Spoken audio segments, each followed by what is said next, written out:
Hello, friends. This is Dave Hurwitz, executive editor at ClassicsToday.com, here with part of our series of boxes that still exist. And the box that still exists that I've been poking around in lately is this, the complete Brahms edition on Deutsche Grammophon. I really was amazed that this was still around. I really was. And so I said, well, it's still around. Let's give it a shot, shall we? Let's talk about it. It's a cube. It has 46 CDs. The CDs are in this one of these jack-in-the-box things that I really don't like because, you know, you don't always know which way to pick them up. And this thing has nothing to keep it from flapping in the breeze here, you know, it flaps. And so I don't know. The way these things are packaged, you know, I know it's cheap. It's not very smart. But all right, let's see what's in it, though, shall we? You get lots of CDs. Here they are. I mean, nothing is original jackets or anything. They're just boring little covers, you know, Brahms, you know, CD, whatever it is. And they're open at the top instead of at the side. That has the advantage of having the CDs fall down into the sleeve rather nicely, which I like. But on the other hand, they're open at the top, which, you know, don't spill your Kool-Aid into the top of the box or let your cat sleep on it if this thing is flapping in the breeze. So that's that. Then you get a booklet, right? Where's the booklet? It's not much of a booklet, I have to confess. This is the booklet. I mean, for the complete Brahms, that's a fairly skimpy booklet, isn't it? But we do get at least track listings. Do they tell us who the performers are? Well, some of them. And let's see what we get, okay? Let's just see who does what and whether this is any good, and then we can take it from there. I mean, it is handy to have all of Brahms in a cube. I mean, Brahms fits well in a cube. He's a cubist composer, so that's okay. But still, we'll see if these are really wonderful performances. Oh, no! Wait a minute. Just kidding. All right, Symphonies 1 and 2, Berlin Phil, Herbert von Karajan. Symphony number 3.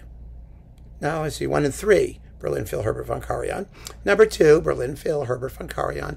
Serenade is Claudio Abbado, number 2 with the Berlin Phil. Number 4 and the Tragic Overture and the Haydn Variations are the Berlin Phil with Herbert von Karajan. And Serenade number 1 is the Berlin Phil with Abbado. Well, in my humble opinion, now, Karajan was a good Brahms conductor, don't get me wrong, and he recorded them all 55 times each or something like that. I don't know. And people may have slight preferences for one cycle versus the other, the digital ones. The digital ones, the last ones, were really, really good. I think they were the best of the bunch. It doesn't say whether these are those. Maybe in the back here there's something. Is there something? Oh, it's hard to tell. Okay, orchestral works. Recordings, Berlin Studio, something 1967. Berlin, Jesus Christus. No, they're earlier. So they're the earlier ones. Oh, well, what can we do? What's this thing? Opus something? Well, it's hard to go by opus number. I mean, you know, what am I supposed to tell you? It's so irritating. They should just have everything under the work in question instead of in the back at some sort of random thingy. So, yeah, it's earlier Karajan. Whether or not you know you're going to love it, it's not bad. It's just not bad. I would have preferred to have Abbado's Brahms in its entirety because it's the best thing he ever did in Berlin. And they're wonderful performances. They really are. Or better still, have Levine in the Vienna Phil's Brahms cycle. Wow, baby. Now there's a Brahms cycle. All right. Now we get Hungarian dances with the Vienna Phil and Abbado. They're okay. They're nice. What's not to love, right? Then we have the Piano Concerto number 1 with Pollini and Böhm. Oh, well, you know, I mean, they should have had Gilels and Joachim, right? Right. I know. Number 2 is Pollini and Abbado. Well, they should have had Gilels and Joachim, right? Right. Okay, Violin Concerto, Anna Sophie Mutter, and with Karajan as well as in the double concerto, Mutter and Meneses, cello, Antonio Meneses, with the Berlin Phil and Karajan. Well, they should have had Abbado with Gil Shaham. We can all come up with better ones, right? We can. I mean, it's that simple. Are these terrible? No, of course not. All right, chamber music, violin sonatas, Daniel Barenboim and Pinchas Zuckerman. I don't know why. Well, they've got a lot of good Brahms.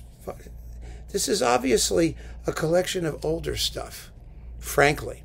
For the cello sonatas, you've got Sirkin and Rostropovich, which are quite good.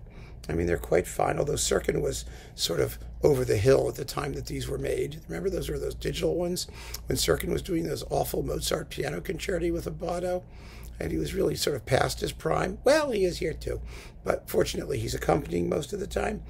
Then we've got clarinet sonatas as opposed to viola sonatas with Karl Leister and Jörg Demos, and those are very good. And the clarinet trio with Thomas Fazzari. Oh, he's always fun to listen to, isn't he?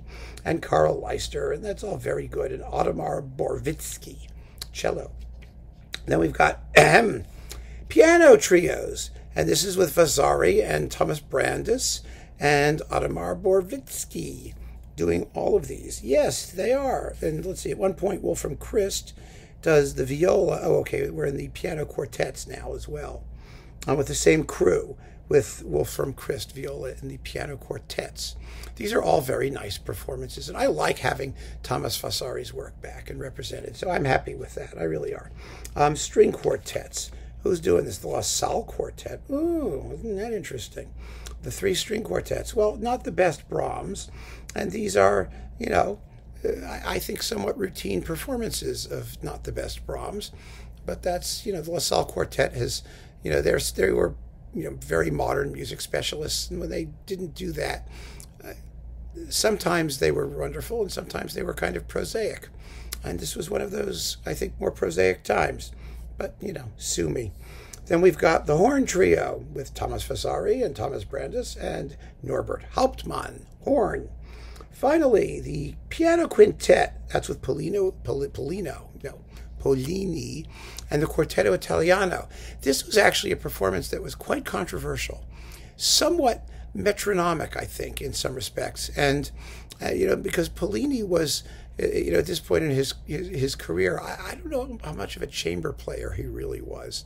And the Quartetto Italiano was famous for being very, very warm and cultured, and Polini was very cool and analytical. So it's an odd mixture. And you'll have to tell me, you know, how you think it comes off. I think it's interesting. I mean, there's no questioning the musicianship of everybody involved. I think that there's an element of spontaneity and just, you know, passionate intensity in this music that they miss. That's me. The quintets.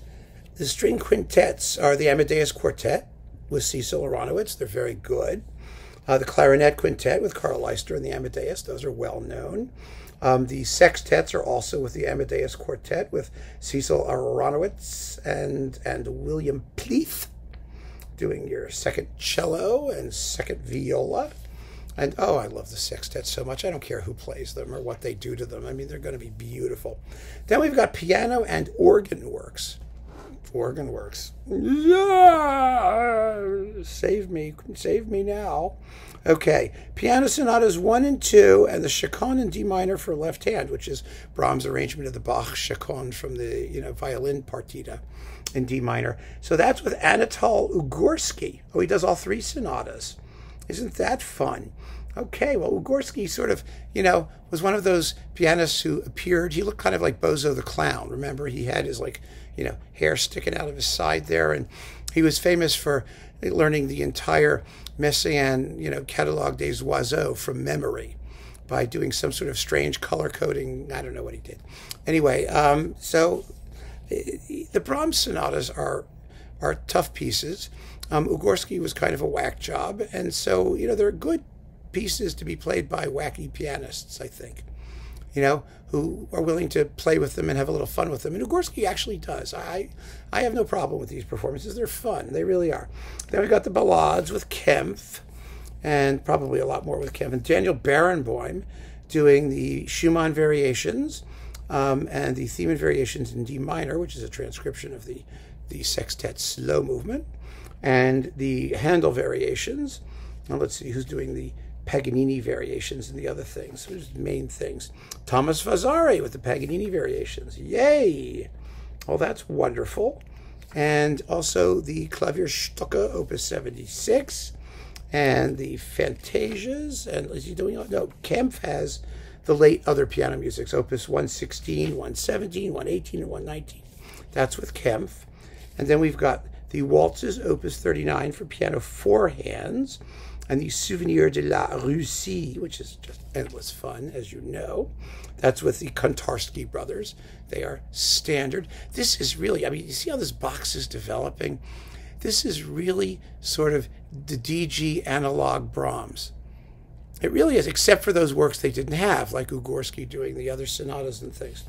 Let's see, we've got the Rhapsodies with Kempf, the Sonata in F minor for 2 pianos, which is after the quintet with the Kontarsky brothers. And as I said before, I kind of like the 2 piano version better than the quintet version, but that's me.